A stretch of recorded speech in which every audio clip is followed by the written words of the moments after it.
अध्ययनम् श्रवणपटे यतिवरा महावाक्य जनार्दन सच्चिदानंद त्वं शरणं ब्रजेश यादवेन्द्रं दयादाता पुंडरीक्षा क्षीरसागर शयनम् कमलनयनम् नमस्तुते नमामि श्रीहरि। धैर्य से जिसको धारण किया जाता है, कर्णपटुओं से जिनका पान किया जाता है, ऐसे सच्चिदानंद भगवान श्री यादवेंद्र सरकार को मैं नित्य ही चिंतन करता हूं, जिनको नमन करने से मंगल आदि मंगल तो हो ही जाते हैं, साथ ही में बहुत बड़ा बल मिलता है मनुष्यों को। वाणी ब्रह्माणी करो वाणी पर नितवास, राम कथा वर्णन करूं पूर्ण कर्मा आस। जय जगदम्ब भवानी भवानी नवदुर्गा शक्ति महारानी, जनक जानकी सीता जानो, नवधा भक्ति अमर पद मानो। नव दुर्गा नव शक्ति है और नवमी रूप सुजान, और नवमी चैत्र शुक्ल पक्ष नवमी को जन्मे राम भगवान। चैत्र 9 वर्ष प्रारंभ होता है, चेतनाएं प्रारंभ होती हैं, सूर्य का मेष राशि में प्रवेश होता है और उस नवमी में भगवान राम का जन्म हुआ।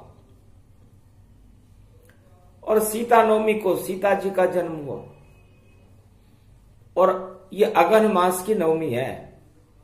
नवदा भक्ति, नव दुर्गा, नवरात्रा, इनका बड़ा महत्व है। सब में नव लगता है तो नव नवीनता को उत्पन्न करता है। नव संवत्सर चैत्र है और नवरात्रा गुणगान, और उसी चैत्र की नवमी को जन्मे राजा राम। तो सूर्य वंश में राम जी का प्रकाश चैत्र मास शुक्ल पक्ष नवमी को फैल गया था। नवदा भक्ति की नवरात्रा की पूर्णाहुति थी, और अष्ट सिद्धि और नवनिधि की शक्तियों को लेकर के राम का प्रकाश सारे संसार में प्रकाशमान हो गया। ओम सूर्याय नमः, ओम रामचंद्राय नमः, राम भद्राय नमः, राम रामाय नमः। सूरज जैसी किरण का और भारत हुआ प्रकाश, नवमी को जन्मे थे राम, और देखो दिव्य प्रकाश। तो ये नवदा भक्ति और नव दुर्गा बड़ी शक्ति को देने वाली है। रामचरितमानस में वाल्मीकि और तुलसी ने इस नवदा भक्ति का प्रकाश किया, और उन्होंने लिखा वर्णानामर्थ संघाना। यह एक दिव्य शक्ति है, वर्णानाम संघाना। इसमें सरस्वती का वेदोक्त स्वरूप होकर के ओंकार निराकार की झनकार को साकार करने वाली शक्ति मर्यादा पुरुषोत्तम राम और सीता है, और वाल्मीकि और तुलसीदास जी ने उन्हें इस महाग्रंथ में साकार करके दिखाया। तो साकार उपासना राम सिया, और देखो माया ब्रह्म मिले। जब भारत में जन्मे श्री राम, तो अवध में देखो कमल खिले। सरयू में प्रसन्नता छाई थी, जल में भी शक्तियां आई थी, थल में भी शक्तियां आई थी, नभ में भी शक्तियां आई थी, अग्नि में शक्तियां आई थी, और पवन में शक्ति आई थी। ऐसी शक्ति थी रामचंद्र, जो सूर्य प्रकाश प्रगटाई थी। तो सूर्य जैसा चमकने लग गया मेरा भारत देश। चैत्र शुक्ल पक्ष रामनवमी को जब किया राम अवध प्रवेश, जैसे ही अयोध्या में भय प्रगट, कृपाला दीन दयाला कौशल्या हितकारी। तो प्रकट हो गए भगवान राम अपने प्रकाश के साथ। 12 कला अवतारों का जन्म चैत्र शुक्ल पक्ष राम नवमी को हुआ। सीता नवमी को महाशक्ति नव दुर्गा जनक जानकी सीता जी का जनकपुरी में जन्म हुआ, और ये अगन मास की नवमी है। तो नवमी अगन मास में जाना, और श्री कृष्ण शक्ति में माना। श्री कृष्ण और राधे जी का देखो अर्धनारीश्वर स्वरूप, इसको गीता कहते हैं, यही कृष्ण का रूप। अर्धनारीश्वर भगवान राधा और कृष्ण, आधे अंग में राधा है, आधे अंग में कृष्ण है, और दोनों मिलने के बाद अर्धनारीश्वर स्वरूप से गीता का प्रागट्य हुआ। ज्योति में ज्योति मिली, और शक्ति राधे जान, और निराकार की ज्योति का प्रकाश है श्री कृष्ण भगवान। तो राधा गोविंद मिल गए, और निराकार का रूप, और उसको गीता कहते हैं वह राधा कृष्ण स्वरूप। निराकार में न राधा है न कृष्ण है, वहां तो निराकार की ज्योति है। और ये ज्योति जब मनुष्य की आत्मा में, हृदय में जलने लगती है, तो काम वासनाओं के और भोग के और 8 तरह के मद समाप्त कर देती है, और ईश्वर शक्ति का प्रकाश फैलने लगता है।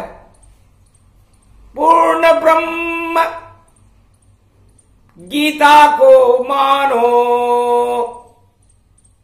जगत गुरु श्री कृष्ण को जानो। जिनके मुख में देखो गीता, और सदा सुरक्षित हो, जब जब भारत की रक्षा हो, तो गीता प्रगट यहां हो। तो गीता भगवान की अंतरात्मा की चेतना है, चैतन्य कर देती है। इस गीता में राधा और गोविंद की शक्ति तो है ही, 9 दुर्गाओं की शक्ति भी विद्यमान रहती है। और 9 दुर्गाएं इन 10 इंद्रियों पर नियंत्रण स्थापित करके, क्योंकि 10वीं इंद्री आत्मा का स्वरूप है, और जो 10 इंद्रियों में पूर्ण ब्रह्म का प्रकाश भर लेता है, वह ईश्वर के समान हो जाता है। जिन जानत जिन देत जनाई, जो जाने मुझ सम हो जाई। तो इस पंच तत्व की देह जो नाशवान है, इसमें भोगों का अंधकार रहता है, 8 तरह के मद छाए रहते हैं। तो इन भोगों के अंधकार से हटकर 8 तरह के मदों का त्याग करने के बाद हम उस पूर्ण ब्रह्म परमात्मा से जब आत्मा में मिलन करते हैं, ध्येय ध्याता और ध्यान को एकाकार करते हैं, नाभि कमल के पुष्प में जब निराकार की ज्योति का प्रकाश छलकने लगता है तो 11वां मन होता है और 10 इंद्रियों के ऊपर 11वां रुद्र हनुमान जी होते हैं और 11वीं शक्ति एकादशी की होती है। और एकादशी के स्वामी भगवान श्री कृष्ण है और मोक्षदा एकादशी को ही गीता जयंती कहते हैं। तो 10 इंद्रियों के ऊपर देखो आत्मनियंत्रण जब होता और तब गीता प्रकट होती है यहां पर, और फिर अंधकार हट जाता है और प्रकाश प्रगटे जग में और उजियारा हो जाता है। ऐसा गीता ज्ञान भवानी आत्म ही रूप दिखाता है। निराकार की ज्योति जले जब निराकार ही ब्रह्म हुआ, और निराकार है आत्मा प्रबल और ये सब कृष्ण स्वरूप हुआ। तो जितनी शामलता जगत में और जितने अंधेरे होए उन सब में प्रकाश भर दे, वही ये गीता होए। तो ये गीता अजर अमर अविनाशी है। ओमकार निराकार की झनकार है, ब्रह्म का नाद है और माया इसमें अपवाद है। माया और ब्रह्म जब एक हो जाते हैं तब गीता बनती है। और निराकार की ज्योति में माया और ब्रह्म एकाकार होते हैं। उस दीपक में उस एक का ही प्रकाश रहता है। इस 10 इंद्रियों की एकता को ही हम गीता कहते हैं। 10 इंद्रियां ओझल हो जावे और नजर आत्मा जब आ जावे, तो उसमें ही परमात्मा और उसका दिव्य प्रकाश, उसको गीता मानिए। बोले कृष्ण उल्लास। तो हे अर्जुन, तुम 5 पांडव हो और तुम्हारे पास 5 अक्षौणी सेना है। तो ये 5 पंच तत्व का स्वरूपक है। और कौरवों के 100, ये 10 इंद्रियों को 10 गुना कर दो तो ये 100 हो जाएंगे 10। तो ये कौरव का स्वरूप है। तो जो हमारी 10 इंद्रियां हैं वो कौरव नीति को अपने अंदर समाहित रखती है। और जो हमारी पंच तत्व की देह में जो आत्मा है वो पांडवों का स्वरूप है और वो परमात्मा की ऊपर लालायित रहती है। और जब 10 इंद्रिय और आत्मा में महाभारत जब होता है तो पतन हो जाता है कौरव सेना का और विजय पांडव यहां होता है। तो पंच तत्व की देह का क्या जग में इतबार, ना जाने किस समय को जावे स्वर्ग सिधार। तो अर्जुन, आत्मा के साथ रहो, इंद्रियों के साथ नहीं, भोगों के साथ नहीं, 8 तरह के मदों के साथ नहीं, वरना मदांध अहंकार हो जावे, तब तो निश्चय हार सब जावे। तो इसको हार और जीत के रूप में न देख करके परमात्मा की शक्ति के रूप में देखो। मुझे देखो, मेरे सूक्ष्म ब्रह्मांड को देखो, मेरे विराट स्वरूप को देखो, मेरे रथ को देखो, मेरी बांसुरी को देखो, मेरे प्रकाश को देखो, मेरे गुरुत्वाकर्षण को देखो। तो त्रिलोक के तीनों जगत गुरुओं के गुरुत्वाकर्षण की शक्ति गीता है। गीता तत्व रूपाणी ब्रह्म रूप स्वरूपम अर्धनारीश्वर रूपम सर्वशक्तिदायकम राधा गोविंद महाशक्ति। इसीलिए भगवान कृष्ण कहते हैं कि मैंने अपना रूप अर्धनारीश्वर बनाया, क्योंकि नारी एक शक्ति है और नारी के बिना नारायण भी रीता रहता है। ना का मतलब नारायण और री का मतलब रीता, खाली। तो नारी से ही नारायण है, नारी गजब दिखावेगी। और सदी 21वीं में नारी ही शक्ति बड़ी बन जावेगी। अजर अमर ये भारत होगा और नारी राज चलावेगी। सदी 21वीं में भारत में नारी राज चलावेगी। नारी का ही बोल हो बाला, नारी शक्ति आवेगी। और ऐसा चक्र चले नारी का, और देखो शक्ति बतावेगी। तो जहां जहां नारी की पूजा जिस घर घर में हो जावेगी, वहीं देवता रमण करेंगे, ये गीता बन जावेगी। फिर एक नई गीता का निर्माण कलयुग में होगा। हे अर्जुन, द्वापर में तुम विजेता रहे, क्योंकि द्वापर में नारी द्रौपदी ने और अपमान अपना बहुत सहा, और उसकी इच्छा रह गई कि कृष्ण ने मेरे लिए कुछ नहीं कहा। अरे कितनी अपमानित हुई द्वापर नारी जान, केवल वस्त्र बचाए मेरे जो आए कृष्ण भगवान। तो मेरी लाज बचाने के लिए भगवान कृष्ण को आना पड़ा, लेकिन उससे काम नहीं चलता। मेरी आत्मा में वो कसक रह गई कि मैं महाभारत की विजेता मेरे पति रहे, पांडव रहे, लेकिन उस राज का कोई महत्व नहीं रहा, क्योंकि हमारे भाई इस दुनिया को छोड़कर चले गए।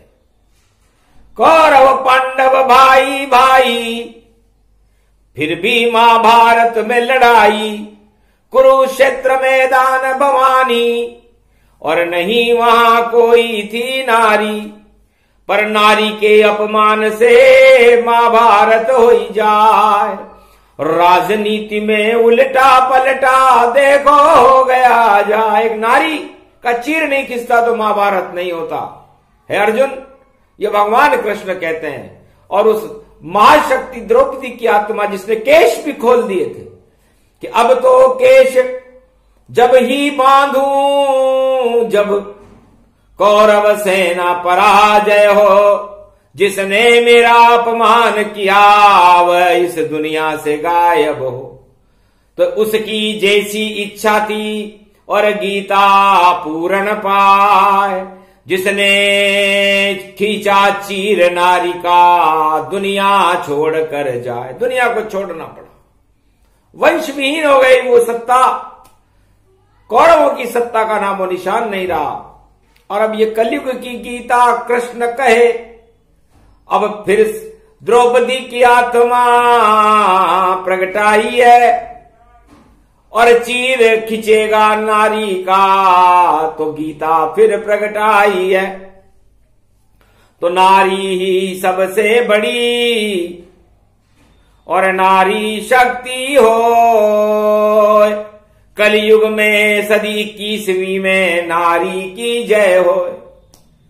21वीं शताब्दी में संपूर्ण भारत और सारे संसार में नारियों का बोलबाला होगा। नारी शक्ति इस गीता की तरह होगी, क्योंकि गीता का शब्द पुरुष का शब्द है कहां? अर्जुन।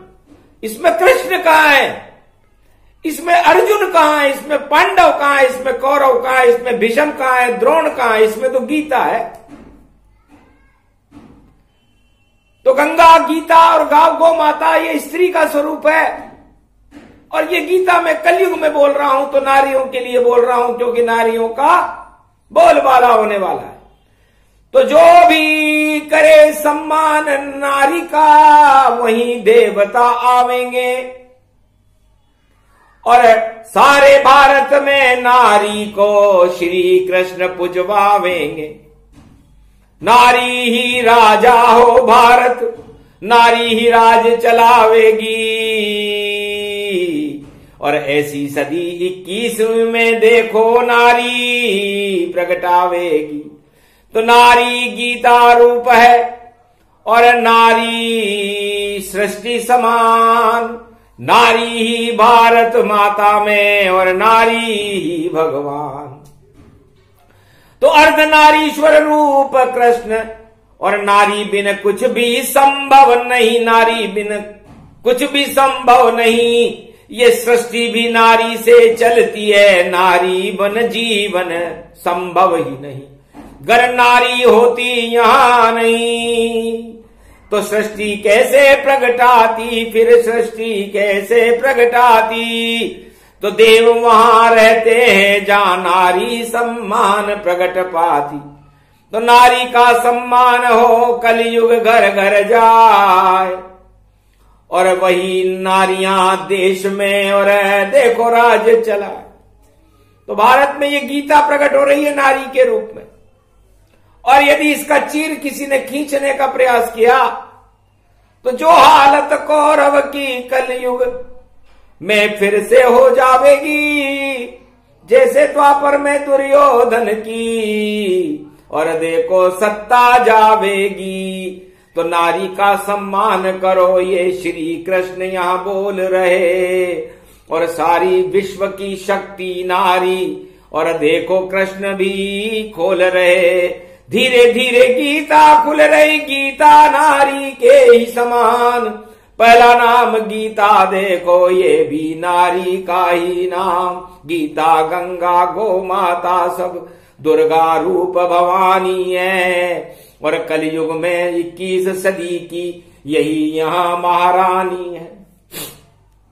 घर घर नारी होए सम्मान, ये नारी रूप पुजावेगा। कलयुग गीता बोल रहे हैं, ऐसा कलयुग आवेगा। नारी का सम्मान बढ़ेगा, नारी शक्ति प्रगटावेगी, और नारी ही गीता बन जावे, सारा ज्ञान सुनावेगी। और नारी में सब बसे देवता, देव स्वरूप यहाँ आवेंगे। 33 करोड़ देवता देखो नारी सम्मान बढ़ावेंगे। ऐसा योग ये नवमी आया, और नारी सीता समझानो, नारी राधे को मानो, नारी जगदम्बा को मानो। नव दुर्गा की शक्ति नारी अपना चक्र चलावेगी। ऐसी सदी 21वीं भारत, और देखो गीता प्रगटावेगी। अजर अमर है भारत माता, माता नारी रूप समान, और यही गीता का रूप है भारत। बोले कलयुग में कृष्ण भगवान। भगवान कृष्ण कहते हैं कि आज नवमी का दिन है, रविवार का सूर्य जैसा तेज है, अगन का महीना है, और पंचक लग चुका है। तो लंका राजनीति समझानो, और रावण को इसमें ही मानो। तो पंचक लंका के लगा, और पंचक भी है आज। और देखो 14 मंगलवार को गीता प्रगटे, भारत प्रकाश। 14 दिसंबर को गीता का प्रागट्य होगा, मोक्षदा एकादशी है। तो मोक्ष को देने वाली ये गीता है। और मोक्ष जब मिलता है जब सारे दारुण दुख इस पंच तत्व से हटाए जाते हैं। सक्षम गुरु श्री कृष्ण है, वही इसको हटाए, तब जाकर के मोक्ष मिलता है, जिसे गीता देती जाए। तो ये गीता जयंती 14 को पड़ेगी, और जब 14 को हम जोड़ेंगे तो 5 का अंक आएगा। तो पंच तत्वानि भूतानि, तो इस पंच तत्व की देह में गीता का प्रागट्य करके आत्मा को अमर करना, और मोक्ष की प्राप्ति करना, और दारुण दुखों का त्याग करना ही गीता है। इसलिए भगवान कृष्ण कहते हैं कि नारी सर्वत्र पूज्यन्ते तत्र रमन्ते देवता। जहां नारी का सम्मान होता है वहां देवता प्रकट हो जाते हैं। तो अब आप इस अपनी आत्मा भी तो मां का ही स्वरूप है, ये नारी है। इस आत्मा का सम्मान करना सीखो, इस नारी का चीरहरण मत करो। ये 10 इंद्रियां दशानन और दुशासन है, और ये इस आत्मा रूपी नारी द्रौपदी का चिरहरण करती हैं। उसके बाद फिर परमात्मा को हस्तक्षेप करना पड़ता है और उन इंद्रियों को और इस पंच तत्व की देह को दंड मिलता है और बड़ी बड़ी सत्ताएं समाप्त हो जाती है, जैसे कौरव सत्ता समाप्त हो। तो आत्मा रूप नारी को जानो और गीता इसमें अमृत मानो, और दुस्शासन 10 इंद्रियां और इनका दुस्साहस त्याग, और 8 तरह के मद त्यागो तो गीता अमृत प्रगटात। तो ये गीता का अमृत है और इस अमृत का पान करना सीखो।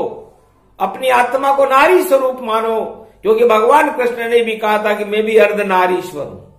मैंने मेरी आत्मा को 2 भागों में बांट दिया, एक राधा में और एक कृष्ण में, और मैं अर्धनारीश्वर स्वरूप रहा। राम पूर्ण ब्रह्म थे, सीता मां शक्ति थी, माया थी। तो ये तो एक नारी एक ब्रह्मचारी थे, लेकिन मैं अर्धनारीश्वर हूं, भगवान शंकर की तरह हूं। जैसे जगत गुरु भगवान शंकर है, मैं भी कृष्ण जगत गुरु बनकर के मैंने इस आत्मा का विवेचन किया, मेरी आत्मा का अनुसंधान किया। उस अनुसंधान को ही गीता कहते हैं, और नारी को सबसे ऊंचाई पर रखा, सर्वोच्च सम्मान दिया मैंने, और उसकी लाज बचाई थी और चीर बढ़ाया द्रौपदी का, और कृष्ण शक्ति वहां आई थी तो चीर बढ़ाए रे द्रौपदी को। अरे घट्यो न 10 गज चीर, दुर्योधन शक्ति घटी और बिगड़ गई रे तकदीर। अरे आजे आजे रे कन्हैया भगवान, बचा ले लाज मेरी। अरे खींच रहे हो यो चीर हमारो दुशासन यो भारी। अरे यहां दुशासन के बीच में फंस गई, देखो पांडव द्रौपदी नारी। अब की बार बचा दे रे चीर, बदल दे रे काना मेरी तकदीर। लाज बचाने बेकुंठन को छोड़ कृष्ण यहां आयो। अरे चीर खींच नहीं पाए दुशासन, ऐसो चीर बढ़ायो धन धन श्री कृष्ण भगवान। कल युग में योगी था ज्ञान, भारत की भी लाज बचा ले चीर खींच रहे दुशासन। अरे ऐसा दुशासन का देखो, अरे मिटा दे रे तू आसन, ऐसो प्रगटे कृष्ण भगवान। मंगलवार की मोक्षदाय एकादशी और योगिता को ज्ञान। अरे जितने दुशासन भारत पे खींच रहे चीर भारत माता के, उनका मिटा दे रे नाम निशान। इस कारण करो रे गीता गुणगान, वाणी बोल रही रे भगवान।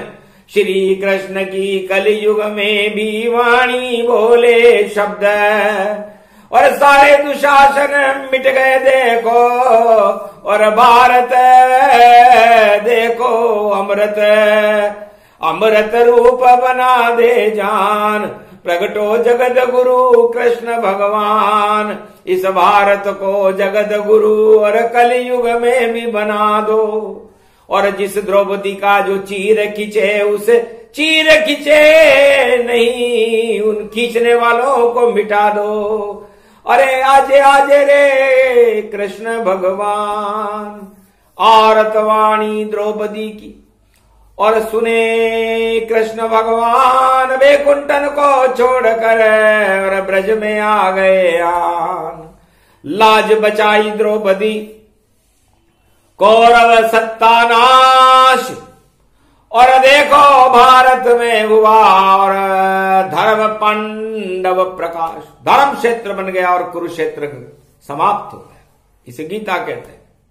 और ये भगवान कृष्ण हर युग में गीता चलती रहती है। तो 21वीं शताब्दी की गीता बड़ी महत्वपूर्ण है और नारियों के साथ है। तो किसी नारी का राज तिलक होगा और नारियां विजेता होगी। रोक सको तो रोक लो, कोई रोक नहीं पाए। और सदी 21वीं में भारत में और नारी राज चलाए। तो नारी का अपमान और करो नहीं यहाँ कोई, नारी शक्ति भारत में और गीता रूप ही हो। तो आज से ही नारी का और 100 गुना हो सम्मान, वही बनेगी कलयुग में सदी 21वीं में भगवान। तो ये नारी राज आने वाला है और इसे कोई रोक नहीं सकता। तो नारी रूप नारी गति रूपा, और नारी बन गई कृष्ण स्वरूपा। और रास होने लगा यहां पर, और नची आत्मा जान, गोप ग्वाल सब नच रहे राधे संग नचे कृष्ण भगवान। ऐसो रास कलयुग हो जावे, और देखो नारी ताज बिठावे। नारी ताज पर बैठेगी, ताज मुकुट लगेगा उसके, और उस राधे रानी के चरणों में सारा संसार और त्रिलोक प्रकाशमान रहेगा। देवता भी स्तुतियां करेंगे, पुष्पों की वर्षा होगी। ऐसा ये गीता का स्वरूप और संकेत भगवान कृष्ण ने कलयुग के लिए किया, 21वीं शताब्दी के लिए किया, क्योंकि गीता अमृत है। और द्रौपदी की इच्छा थी कि मैं राज करूं, कलयुग में करूं, क्योंकि द्वापर में मैं कर नहीं सकी। तो निश्चित द्रौपदी राज हो, और देखो भारत हो, और भारत में नारी की सत्ता निश्चित सदी की समी हो। यही गीता का ज्ञान है, जिसे गुप्त लुप्त सुने सुनाए इसे तो भारत शक्ति मिल जाए। तो नारी शक्ति भारत मिली, किया कृष्ण गुणगान। अरे ये गीता का ज्ञान है, जिसे बोले कृष्ण भगवान। ये प्रसंग जो भी सुने शक्ति उसे मिल जाए। जैसे मिली थी द्रौपदी, वैसे लाज बचाने आए। तो लुटती हुई लाज को ये वाणी बचा देती है। ये प्रसंग जो भी सुनता है, उसकी लाज लुट रही हो तो भगवान बचा देते। इसलिए भारत की लाज लुट रही थी, इसलिए इस वाणी को सुनाया गया, कलयुग में सुनाया, ताकि भारत की चीर को कोई दुश्मन देश खींच न सके। कैसे भी दुशासन हो सीमा पर, कितने भी खड़े हुए, पर चीर नहीं खींच पावेगा। और चीन चांडाल चौकड़ी के कोड़े पड़े हुए, तो चीन पाक ये चांडाल ये चौकड़ी समतम जान। कोड़े इनके पड़ेंगे और मारे देश जवान। तो ये पांडव सेना इनको कोड़ों से पिटाई करेगी, और भारत माता का चीर खींचने वालों को बहुत संकट झेलने पड़ सकते हैं। वो समय आ चुका है, और सर्वशक्तिदायक गीता और कृष्ण और राधा गोविंद भारत की रक्षा करेंगे। ये रक्षा सूत्र गीता के रूप में हम भारत माता की कलाई पर ही बांधते हैं, क्योंकि हमारी माता है, और ये भारत माता हमारी रक्षा करे। भगवान कृष्ण राधे गोविंद हमारी रक्षा करें, हम सब अरब भारतीयों की रक्षा करें, हमें शुद्ध बुद्धि दें, शक्ति दें, और नारी का सम्मान करने के लिए हमें वो ताकत दें, जिससे हम भारत माता के ओजस्व को, भारत को जगत गुरु बना करके पूरे विश्व को दिखा सके कि देखो हमारी माता ही जगत गुरु है। तो माता ही जगत गुरु बनेगी, इसे कोई रोक नहीं सकता। उसे ही गीता कहते हैं। जय भारत, जय श्री कृष्ण, जय श्री राधा।